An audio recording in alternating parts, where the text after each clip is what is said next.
Hello, YouTube. So, a couple of days ago, I posted some combos about my Ryu-ge Mermail build.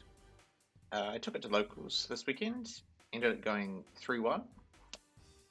Only loss was to Finsmith Raziel, and I could have won it if I played my hand correctly. We actually rolled it back and played it out to see what would have happened if I didn't misplay. So, yeah, the deck performed very well.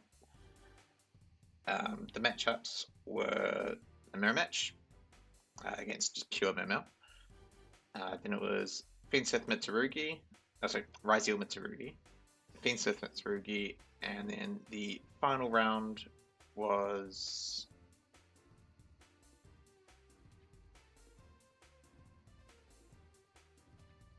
Malice, Mystery Malice. So yeah, and I got shifted 3 times in game 1 and still managed to win that match. So yeah, the deck performed very well. I'll start off with the Ryu-ge cards. So we got 2 Cups of the Warzone. Sort of the whole reason to play the Ryu-ge engine, really. So you banish 1, send 1 to grave, and add 1 to hand of a Worm, Sea Serpent, Aqua. And if you have Mistver face up in your extra deck, you can special summon a banished, grave, and in deck Ryu-ge with different types. So that's really powerful. Mistver just searches Warzone and put this up in the extra deck. It also allows for OGKs as well. So yeah, really good card. Obviously, run 3 of that. We got 3 Rising. Rising, just another copy of Mistver. It's quick play, so you can play it in the draw phase to get around draw. Still doesn't really help that much though, because this one here searches the war zone, and then if they draw you can't activate the war zone. But it can bait out an Ash, which is nice if you have that and that, or that and war zone already. So yeah, 3 of just searches the Mistver, which searches the war zone. Then we've got like 2.5 bricks. So we've got the 3 Ryu-ge main deck monsters. They're all pretty terrible. Ember's okay because we can actually revive it from the graveyard. It's a Sea Serpent and water, so we can discard it as cost, and it's searchable with Dragoons if you want to search it and bring it back. And then we're also playing 1 Tenyi Spirit Chitana and a Giant Rex. These are mainly there for when you don't open the Mistver, but you do get the War Zone. You can still do lines and get Dragoons and get searches, so it's really good. And it's a level 4 water you can special summon, so particular hands it could help unbreak you. It's not amazing, but it's more just there to make this more consistent if you draw like one of the pieces and this is not completely dead and you just lose. And yeah, the Giant Rex you can banish off Warzone and special summon it back. It should be the Capitera. I just didn't swap it out before the event. For the most part, they're the same. Capitera can potentially stop you from dying, because if your opponent has 2 or more non-wind monsters, they can't declare attacks with those monsters. So it's probably better than this, and this one can't attack directly, but it is 2000, so it can beat over stuff. That's it for the Ryu-ge engine. For the Mermail stuff, we've got obviously 3 Nectibus. Usually the card you search off the war zone. Sometimes it would be something else if you've already got this, or you'd do this first, and before you get waterlocked, you can activate the war zone if you need to. 1 heavy infantry. This card's good. You could cut it now with Poseidra in the game, being able to revive Poseidra on your opponent's turn and send. So it's not entirely necessary. It is a little bit bricky. Yeah, I could consider cutting it. I am on 60 cards, so the impact of it being a brick is a little bit reduced, just because I'm less likely to see it. We got, of course, 3 Shadow Squad, one of the best cards in the deck, along with the Prince. 3 Abyss Shrine. Again, the new sport's crazy, everyone knows it. I'm not on the Coelacanth build. so I'm usually just summoning Poseidon as a way to get 2 on board in the same turn, really. But it's very good. Graveyard effects, amazing. Triple Dragoons, no explanations. As I said, I'm not on the Coelacanth build, so just the 1 pike. Yeah, just tried to reduce the bricks as much as I could, so I took out the 2 extra pikes and the Coelacanth. We got 3 Abyss Tears. More 7s on board, the better. And 3 Poseidon. I think 3 is probably the correct. It's definitely not 1. 2, I could use argument for, especially in a 40 card deck. On 60, there's no reason not to play 3. The card's insane. It's good going first, just being able to summon it by sending something from field is crazy. And if you're going second, this card is about as strong as Neptibus. So, yeah, I love the card. The card's amazing. We've got the 1 Molan Glacier, the 1 Deep Sea Minstrel. Quite often I would search this out in combos before my 5th summon, just to do a nib check. Well, you can start off with it if you draw it, to get rid of things like Ash, Impermanence, Nib. Nib's the main one. Droll as well, if it's your first action, and you can do that to get rid of a Droll and continue playing. And we've got the 1 Tidal. I don't think I drew this at all during the match, but I did send it off Poseidon, the XS, a couple times, and it was good for getting just that extra damage to push through. I quite liked it. I mean, it's cuttable, completely cuttable. It's, in theory, really nice being able to use this going second to push a bit further. I wouldn't play this in a non-Ryu-ge build, mainly just because now that we've got this, it's just something decent to send from deck to grave. So you can pitch this and another water, send this from deck to grave, and now this is live to summon itself. Yeah, it's not amazing, but it can definitely help get some extra damage on board. Yeah, that's it for the Mermail Atlantean monsters. Now we've got our non-engine and our spells and traps. So we've gone for 3 Perulia in the main. Card's good. It's a water. You can bring it back with Coralline Enemy. That's level 4. So it's probably the best Mold Charmy to main. Obviously Fuvaros is a lot more powerful of an effect, but downside is if you go first, it's completely dead, apart from just being a generic discard for something like Shadow Squad. So I've opted to main the 3 Perulia. I would have probably sided the Fuvaros, or maybe mained 1 and sided the other 2, but a friend is borrowing them at the moment, so I didn't have access to Fuvaroses. 3 Ash Blossom. Not much explaining needs to go there. It's just one of those powerful ones, and we are running a cross-out engine, so having cross-out targets for one of the most popular hand traps in the game certainly helps. Triple Droll.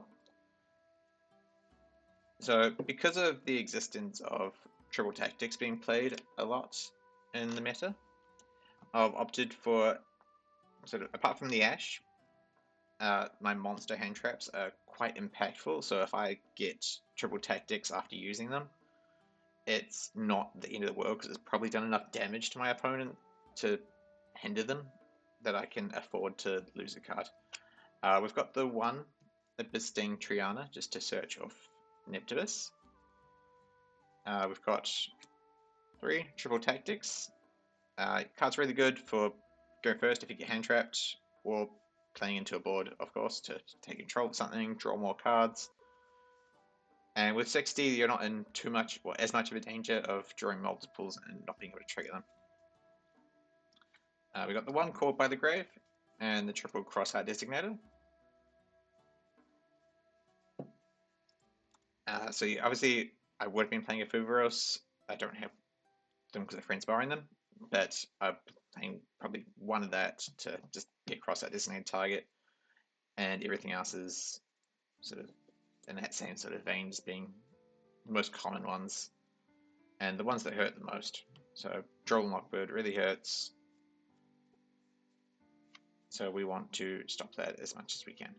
We've got triple infinite impermanence. Gone for impermanence, it doesn't trigger TTT basically. Same with Dominant Impulse. And then for the final card, the 60, we've got the one copy of Virtue Stream to Searcher for the Virtue Dragon. That's it for the main deck. Now I'll just go over the extra and side.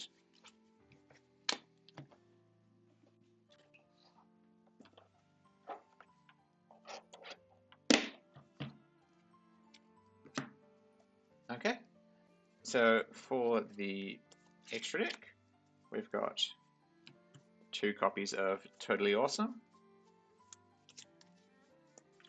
the 2 copies of Bahamut Shark, and for the last card we can summon a Bahamut Shark, we've also got the Virtue Dragon. Most of the time I summon that with 2 level 3s, so not usually coming off of a Bahamut Shark, but still. Great card. Being able to add something back from grave to hand is amazing, and searching the Virtue Stream is certainly really good. Not much needs to be said about the others. I think Toad and Bahamut sort of speak for themselves. We've got another rank 4, an Abyss Dweller. Card's really good at the moment. We make it with water, so it also pumps all your water monsters by 500. And it's just good into sort of the Fiendsmith, Mitsurugi sort of variants. Yeah, it's a time where you can blind it at the moment, and it's not terrible. So, yeah, aside from that, the Sea Serpent, all of those are Sea Serpents, so they can still be summoned under Warzone. We do lose access to the Totally Awesome if we activate the Warzone. Then we've got, so we'll go for the rank 7s. We've got 1 copy of Abyss Trite, Atlantean Spirit, also a Sea Serpent, so we can use that under Warzone. The 1 Abyss Gaius, I didn't make it at all yesterday. Obviously, it's still a very powerful card. Just the situation never really came up to make it. Because of the Warzone lock, it might be worth replacing it with a 2nd Abyss Trite, just so I can have access to it more regularly. We've got 2 Poseidon Abyss. I don't think I ever used a 2nd one, so that could be a flex spot. But yeah, the card's insane going 2nd, and the Soul Charge effect going 1st is also insane. For our final XCs, we've got the Verudrus. So when we resolve the Mister and get the Warzone, we can summon the 3 Ryu-ges, make this, leave the water one on board, link it off, summon it back, and all with protection for Nibiru thanks to Verudrus. So yeah, have to play that with the Ryu-ge build. And then for the last 4 cards, they are our links. So we've got Coral Anemone, Abyss Alacia. Yeah, card's really nice now with Poseidra being able to revive. And its grave effect is insane. So if your opponent doesn't read the card and they destroy it, it's a big hit because that card is insane. We've got the copy of Mermail King Neptibus, and our final link monster is the Zelantis. So again, thanks to the Ryu-ge Warzone, we can lock ourselves from the extra deck a lot easier. So we don't have to go into Coral Anemone. Well, we can't if we've activated Warzone anyway. But we don't have to go into Coral Anemone to Zelantis that turn, so it allows for easier board wipes. I didn't do it yesterday, but the theory makes sense, and it's a Sea Serpent. There's not a whole lot of Sea Serpent extra deck link monsters, so we have to deal with what we've been given, and Atlantis isn't too bad of an option. And lastly, for our side deck, so there's a lot of Razio at my locals. So to deal with the Dweller as well as the Detonator, we've got 3 Encore. Yeah, it's one of the only effective ways to deal with a Dweller. Droplets would also help, but I found the cost of just the sending monsters was a bit too expensive. Although it does deal with 2 cards, usually, hopefully. Well, it has the potential to deal with 2. We've got the Book of the Eclipse to help sort of play into boards. Going first, I would side out the Perulias for either Book of Eclipses or Encores, depending on the matchup. We've got 2 Triple Tactics Thrust, 2 Lightning Storm, a Harpy's Feather Duster. So that's sort of, along with the Triple Tactics in the main, we've got Thrust into those, Lightning Storm. Duster, I don't think I sided in at all. Lightning Storm I did, going second a few times. And then for the last 4 cards, we've got 3 Meows. Yeah, just for the Malice matchup, really. It could be Lancia. I don't really know which is better. This one they can still play, which is not great. But if your hand's a little bit bricked, I'd rather draw a couple cards and hopefully unbrick it and my opponent still be able to play than stop them for the turn, they pass, I draw nothing that helps, pass back, and then they, go off. So there's advantage, well, there's, argument either way. I tried this one, I didn't see it when I played my Malice matchup, so I can't say how it performed. And the final card was just the Bestial Magnemite. This one really was just I had 1 slot left and didn't know what to put in it. It can search Mystifer. And it's not bad into the meta right now with all the Fiendsmith variants and Mitsurugi stuff running around. So, it made sense. Let me know down in the comments what you think and any changes you would make to the list. I'd love to hear.